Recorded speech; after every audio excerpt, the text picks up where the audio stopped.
ಇವತ್ತು B J P ಪಕ್ಷದಿಂದ ನಮ್ಮ ರಾಜ್ಯಕ್ಕೆ ಆಗ್ತಾ ಇರ್ತಕ್ಕಂಥ ಅನ್ಯಾಯದ ಬಗ್ಗೆ ಸವಿಸ್ತಾರವಾಗಿ ಹೇಳಿದ್ದಾರೆ. ಆಮೇಲೆ ಇದೇನು ನಮಗೇನು ಹೊಸದೇನಲ್ಲ. ಬಿ ಜೆ ಪಿ ಪಕ್ಷ ಕೇಂದ್ರದಲ್ಲಿ ಯಾವತ್ತು ಅಧಿಕಾರಕ್ಕೆ ಬಂದರೋ ಆವತ್ತಿಂದಲೂ ಕೂಡ ನಮಗೆ ಅನ್ಯಾಯ ಮಾಡ್ತಾನೆ ಇದ್ದಾರೆ. ಬರೀ ನಮ್ಮ ಸರ್ಕಾರನೇ ಅಲ್ಲ, ಬಿ ಜೆ ಪಿ ಸರ್ಕಾರ ಇದ್ದಾಗಲೂ ಈ ಚೆಂಬೆ ಕೊಟ್ಟಿದ್ದು. ನಮ್ಮ ಸರ್ಕಾರ ಬಂದರೂ ಇದೇ ಚೆಂಬು. ಅಂದರೆ ಕರ್ನಾಟಕಕ್ಕೆ ಬಿ ಜೆ ಪಿ ಪಕ್ಷ ದೆಹಲಿಯಲ್ಲಿ ಆಳೋವರೆಗೂ ಕೂಡ ನಮಗೆ ಕಾಯಂ ಆಗಿ ಚೆಂಬು. ಮತ್ತು ಇಲ್ಲಿ ಹೇಳಿ ಕೇಳಿ ನಿರ್ಮಲಾ ಸೀತಾರಾಮನ್ ಅವರು ನಮ್ಮ ವಿಧಾನಸಭೆಯಿಂದ ರಾಜ್ಯಸಭೆಗೆ ಆರಿಸಿ ಹೋಗಿದ್ದಾರೆ. ಆ ಕೃತಜ್ಞತೆನೂ ಇಲ್ಲ ಎಮ್ಮನ್ಗೆ, ಆ ಕೃತಜ್ಞತೆನೂ ಇಲ್ಲ. ಕರ್ನಾಟಕದ ವಿಧಾನಸಭೆಯಿಂದ ನಾನು ಆಯ್ಕೆ ಆಗಿದ್ದೀನಿ, ಕರ್ನಾಟಕದವನ್ನು ನಾನು ಪ್ರತಿನಿಧಿಸ್ತಾ ಇದ್ದೀನಿ ಅನ್ನೋ ಪರಿಜ್ಞಾನ ಇಲ್ಲದೆ ಇರ್ತಕ್ಕಂಥ ಒಬ್ಬ ವಿತ್ತ ಸಚಿವೆ.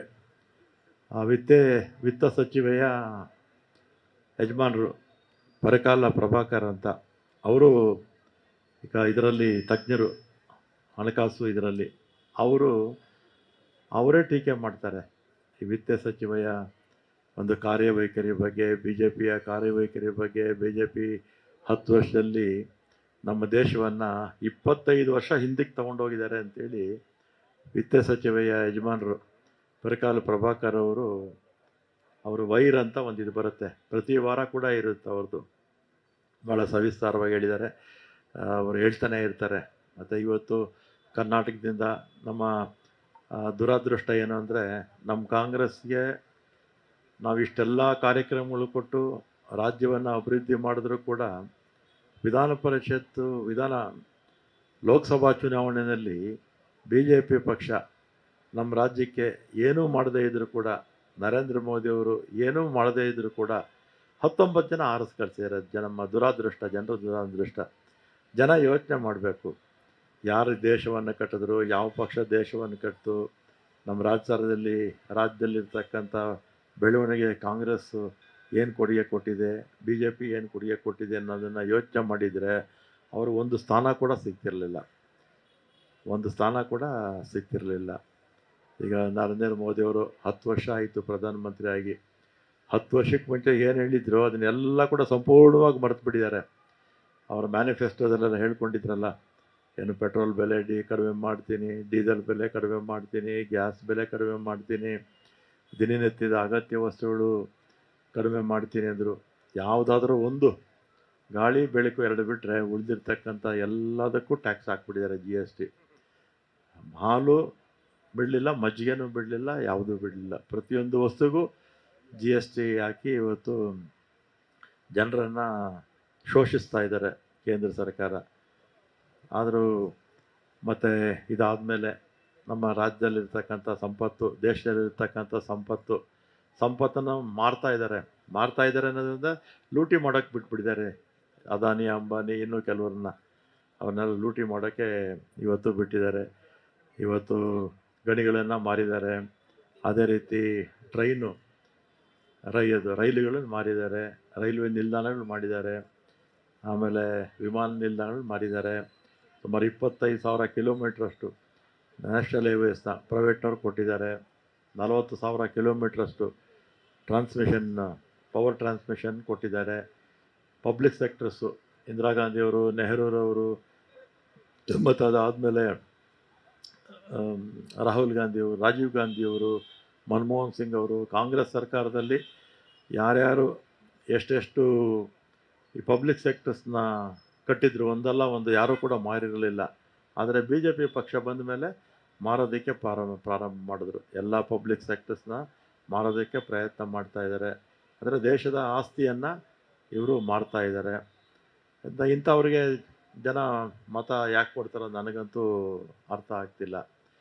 ಮತ್ತು ದೇಶದಲ್ಲಿರ್ತಕ್ಕಂಥ ಅನೇಕ ರಾಜ್ಯಗಳಿಗೆ ಈ ಸಲ ಬಡ್ಜೆಟಲ್ಲಿ ಹಣನೇ ಕೊಟ್ಟಿಲ್ಲ. ಆದರೆ ಆಂಧ್ರ ಪ್ರದೇಶ ಮತ್ತು ಬಿಹಾರಕ್ಕೆ ಮಾತ್ರ ಹೆಚ್ಚಾಗಿ ಕೊಟ್ಟಿದ್ದಾರೆ. ಕಾರಣ ಏನಂದರೆ ಅವ್ರ ಬೆಂಬಲ ಇಲ್ಲದೆ ಸರ್ಕಾರ ನಡೆಸೋಕ್ಕಾಗೋದಿಲ್ಲ ಅಂತ.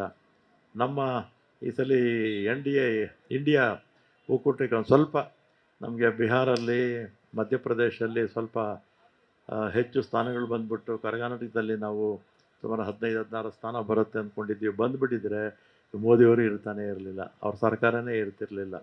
ಈಗಲೂ ಕೂಡ ಅಷ್ಟೇ, ಈ ಸರ್ಕಾರ ಏನು ಭಾಳ ದಿನ ಏನು ಉಳಿಯೋದಿಲ್ಲ. ಅವ್ರು RSSಲ್ಲಿ ಅವರಲ್ಲಿ ಕಿತ್ಲಾಟ ಸ್ಟಾರ್ಟ್ ಆಗಿದೆ. ಯಾವತ್ತು ಇವ್ರು ನಿಲ್ಲಿಸ್ತಾರೋ ನನಗಂತೂ ಗೊತ್ತಿಲ್ಲ. ಅಂದರೆ BJP ಪಕ್ಷ ಇರೋವರೆಗೂ ಕೂಡ ನಮ್ಮ ದೇಶಕ್ಕೆ ಒಂದು ಕಂಟಕ ತಪ್ಪಿದ್ದಲ್ಲ, ಮಾರಕ ತಪ್ಪಿದ್ದಲ್ಲ. ಜನವಿರೋಧಿ ಪಕ್ಷ BJP ಪಕ್ಷ, ಜನವಿರೋಧಿ ಪಕ್ಷ ಸರ್ಕಾರ BJP ಸರ್ಕಾರ. ಇವತ್ತು ನಮ್ಮ ರಾಷ್ಟ್ರದ ಸಾಲ 1947ರಿಂದ 2014ರವರೆಗೂ ಎಲ್ಲ ಪ್ರಧಾನಮಂತ್ರಿಗಳು ಮಾಡಿದ ಸಾಲ ಎಷ್ಟು ಗೊತ್ತಾ? 52.5 ಲಕ್ಷ ಕೋಟಿ. ಎಷ್ಟು? 52.5 ಲಕ್ಷ ಕೋಟಿ ಸಾಲ ಮಾಡಿದರು. ಈಗ 140 ಲಕ್ಷಕ್ಕಿಂತಲೂ ಹೆಚ್ಚು ಹೊಸ ಸಾಲ ಮಾಡಿದ್ದಾರೆ. ಹೊಸ ಸಾಲವನ್ನು ಇವು ಮಾಡಿದ್ದಾರೆ. ಅಂದರೆ ನಮ್ಮನ್ನೆಲ್ಲ ಕೂಡ ಸಾಲಗಾರರಾಗಿ ಮಾಡಿದ್ದೇ ಮೋದಿ ಮತ್ತು BJP ಪಕ್ಷದ ಸಾಧನೆ. ಅದರಿಂದ ಇಂಥ ಪಕ್ಷ ಇರೋವರೆಗೂ ಕೂಡ ನಮ್ಮ ದೇಶಕ್ಕೆ ಭವಿಷ್ಯ ಇಲ್ಲ, ಜನಕ್ಕೆ ಉದ್ಯೋಗ ಇಲ್ಲ. ಯಾರು ಎಲ್ಲಿ ನೋಡಿದ್ರೂ ಕೂಡ ನಿರುದ್ಯೋಗಿಗಳು. ಎಲ್ಲೂ ಒಂದು ಹೊಸ ಒಂದು ಉದ್ದಿಮೆ ಎಲ್ಲೂ ಕೂಡ ನಿರುದ್ಯೋಗಿಗಳ ಸಂಖ್ಯೆ ಜಾಸ್ತಿ ಆಗ್ತಾ ಇದೆ. ಮತ್ತು ಬಡತನ ರೇಖೆಗಿಂತ ಜನ ಆಗ್ತಾ ಇದ್ದಾರೆ.